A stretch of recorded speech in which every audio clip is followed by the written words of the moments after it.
Miradas que se expanden. Imágenes sin pantalla. Sonidos de otros tiempos. Fuera de campo. Fuera de campo. Apuntes y reflexiones en torno al cine con Andrés Linares. Andrés Linares.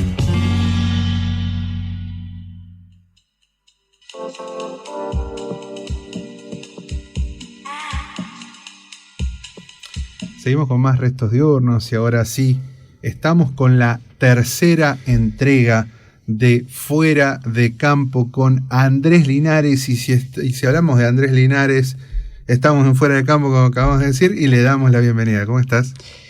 ¿Cómo va, Juan? ¿Todo bien? Muy bien. Me alegro. Bien, acá también contentos de volver a la columna Fuera de Campo, tercera entrega. Un poquito más lejos de lo que está. Ahí perfecto. Está, Ahora, eso, ahí está, eso mismo. No hace falta que te me acerques tanto, ahora sí. Perfecto. Sí. Bueno, decíamos, sí, tercera columna, tercera entrega de la columna Fuera de Campo. Y bueno, en esta oportunidad me propuse en traer a uno de los directores que marcó profundamente la historia de nuestro cine nacional, que el mes pasado, específicamente el 5 de mayo, se cumplieron 100 años de su nacimiento. Así que estamos, de alguna manera, también homenajeando, si se quiere, a este gran cineasta. Estamos hablando de Leopoldo Torre Nilsson, quien naciera allá por 1924. Y bueno, notábamos que era necesario traer a la columna una reflexión sobre su cine, porque entendemos que su cine es parte de una etapa muy importante en el desarrollo justamente de la cinematografía nacional en lo que respecta a la modernidad, ¿no? Cuando pensamos en modernidad, hay muchas formas de entender la modernidad en el cine, o por lo menos diferentes maneras de encarar y de pensar en la modernidad. Pero en el caso de Torre Nilsson podríamos decir que fue alguien que se destacó porque venía de una familia, su padre, ¿no? Leopoldo Torres Ríos, gran cineasta, guionista también, con quien trabaja, da sus primeros pasos como asistente de dirección y también codirector. Y bueno, fue un desafío tener que hacer un camino propio, ¿no? Por fuera de la sombra de su padre.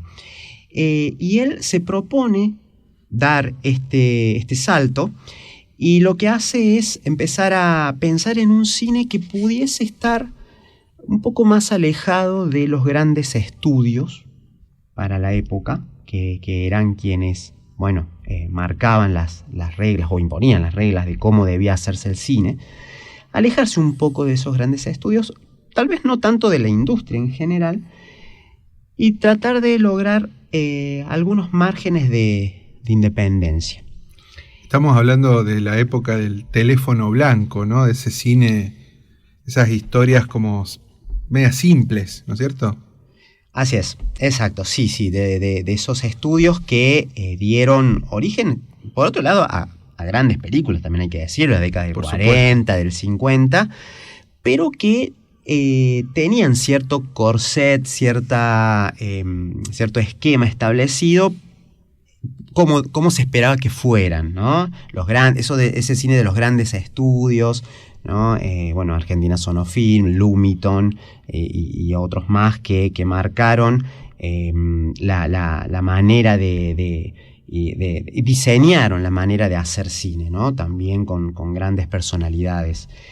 Pero entonces, volviendo a esta idea de la modernidad, porque le pusimos como título a la columna esto de la promesa modernista, porque la cuestión era cómo alejarse, tomar cierta distancia de todo eso y llegar a hacer algo que en el mundo estaba ocurriendo, sobre todo en Europa, que era el desarrollo de un cine de autor, ¿no? Un cine que tuviese una fuerte presencia de la persona detrás de cámara, que orquestara, que manejara los las variables en la puesta en escena, en las decisiones, bueno, estéticas, narrativas.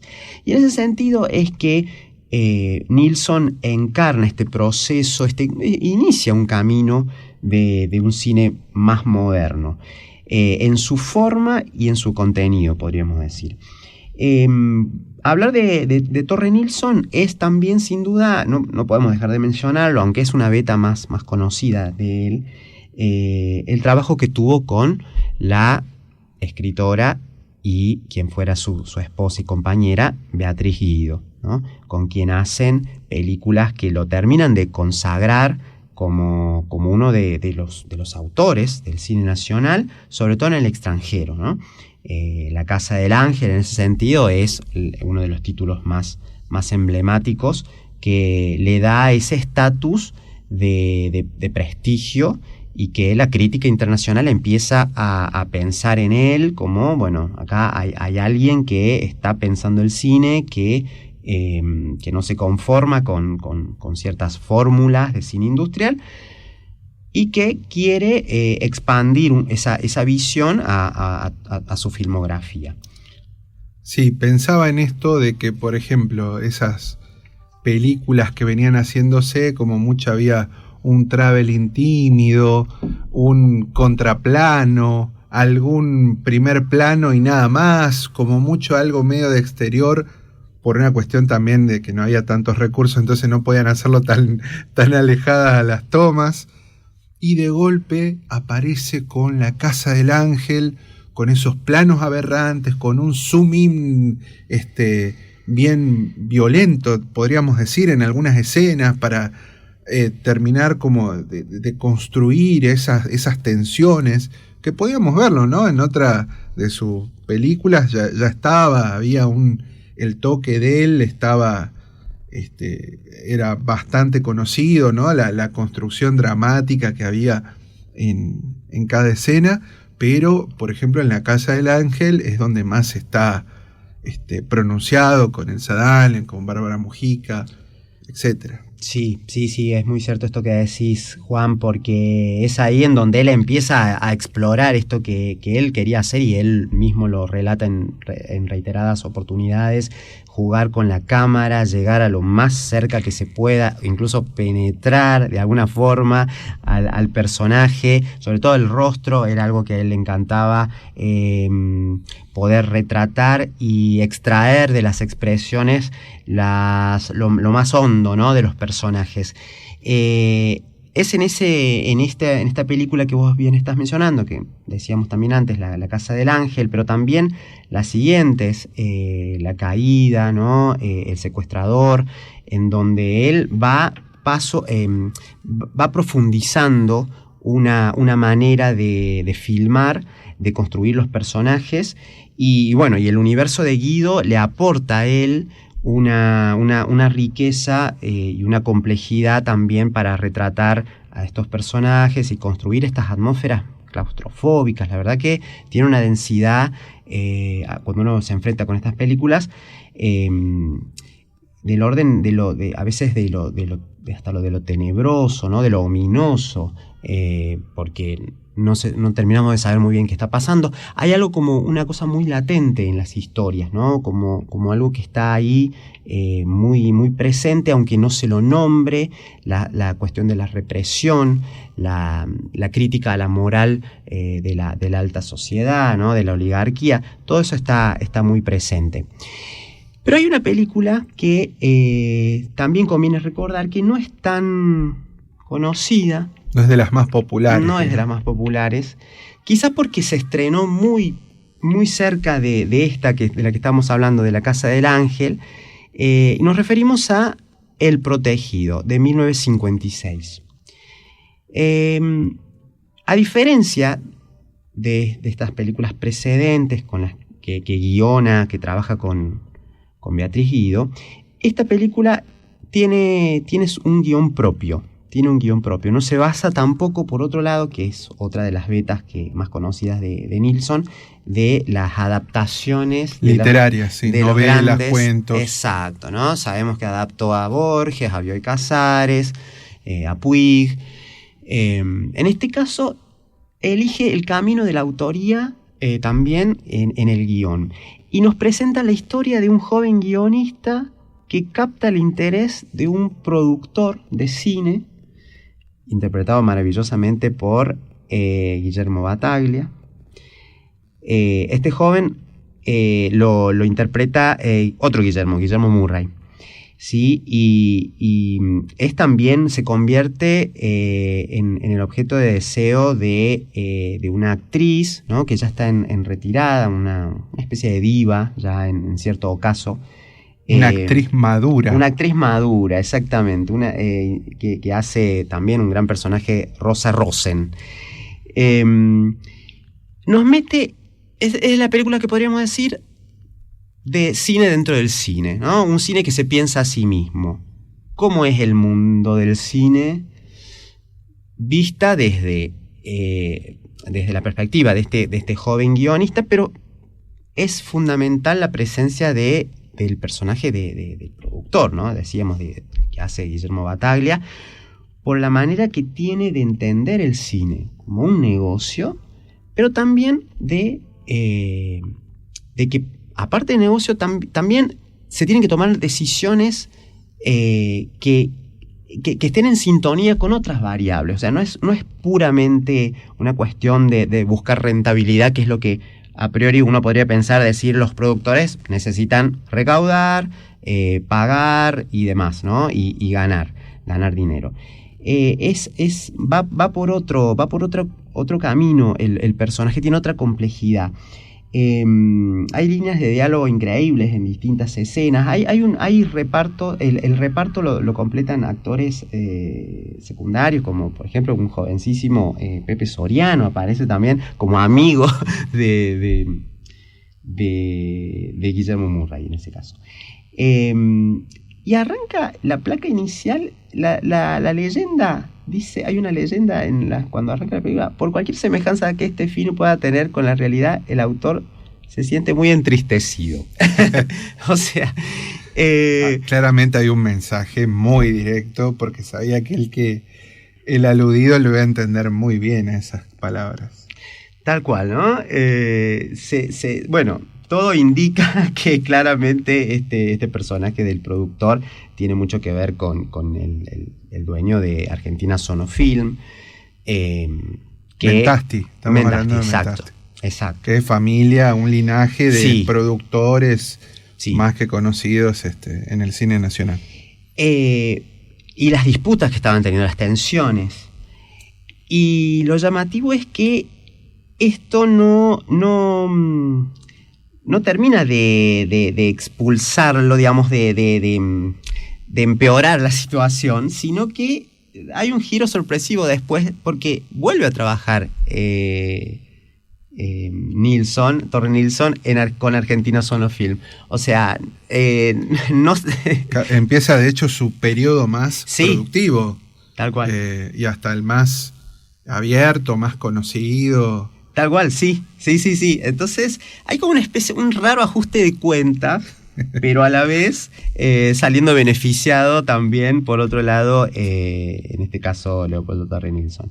Es una película más pequeña, sin duda más pequeña que estas otras que venimos hablando, y de lo que hizo después Torre Nilsson en ya entrados los 70, ¿no? Fines de los 60, cuando también hizo sus versiones de Martín Fierro, de El Santo de la Espada. Le agarró el nacionalismo de golpe a Torre Nilsson, sí, con esas películas.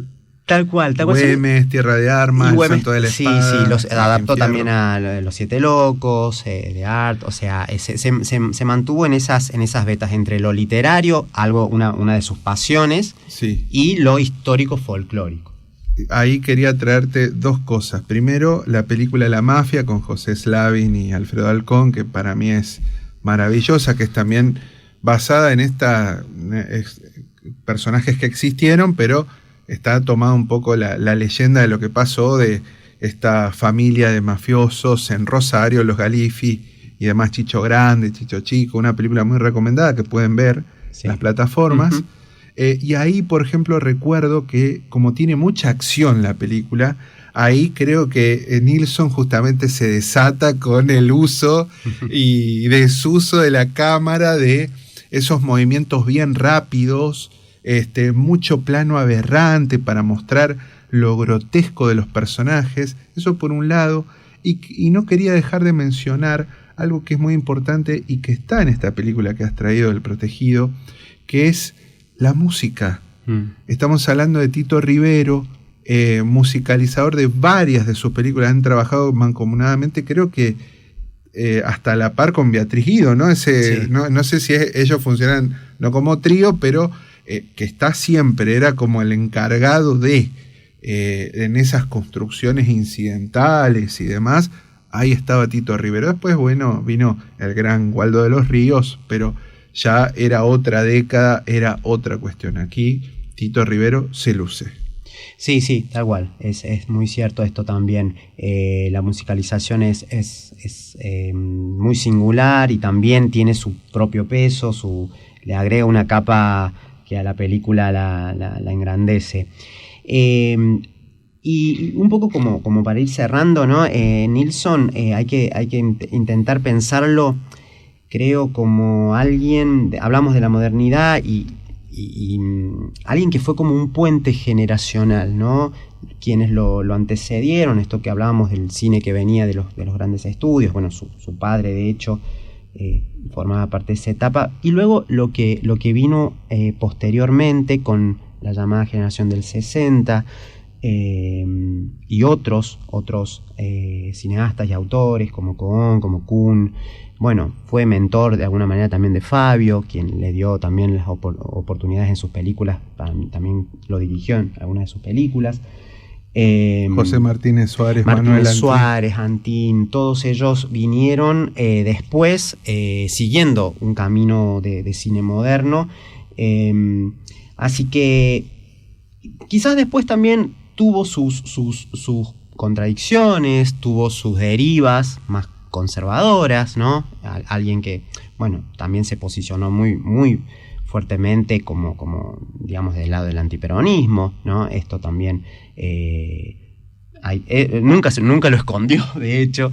Hay unas proclamas que él hace en el 55, ya con Perón derrocado, porque el cine industrial entra en una parálisis post-55 hasta el 57, donde nace lo que actualmente conocemos como el INCA, el Instituto Nacional del Cine, en el cual él está muy involucrado, en donde dice, bueno, ahora tenemos la libertad, habla de libertad, ¿no? Hay que decir que fue un hombre muy censurado en todos los gobiernos, o en distintos gobiernos, pero se le nota como alguien que decía, no como el uso de la libertad como una cosa abstracta para tener una mirada reaccionaria, sino entendiendo que el artista tiene que poder actuar y trabajar por fuera de la censura, tiene que tener márgenes de independencia real, y eso fue lo que él buscó.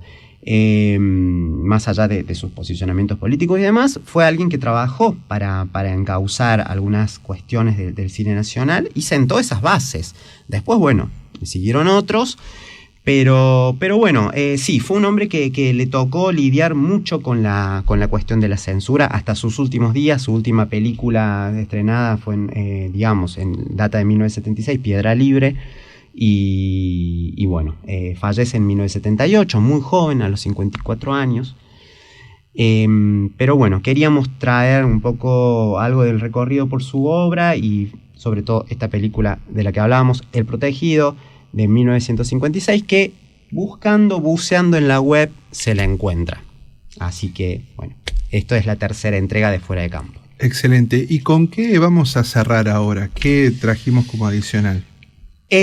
Bueno, lo vamos a escuchar. Ahí elegimos un pequeño fragmento de un audio en donde se lo puede escuchar a Leopoldo Torre Nilsson hablando sobre sus cines, sus intereses, y luego después cerramos con música de uno de los compositores que estuvo encargado de musicalizar La Casa del Ángel, en este caso Juan Carlos Paz y Rítmica Ostinata. Escuchamos eso. A través de los lentes llegué a querer al cine. Cuando empecé a descubrir que colocando la cámara un poco más abajo, más arriba, o poniendo un gran angular o un menos angular, se modificaba la expresión de un rostro, que cambiaban los ojos, o que se acentuaba el rictus de una boca o algo así. Entonces empecé a querer el cine a través de ese matiz. Me gusta comerme a la gente con la cámara. Me gusta meterme lo más posible dentro de la gente con la cámara. Como una persecución implacable. Me gusta que la cámara sea un perseguidor implacable del rostro y de la expresión.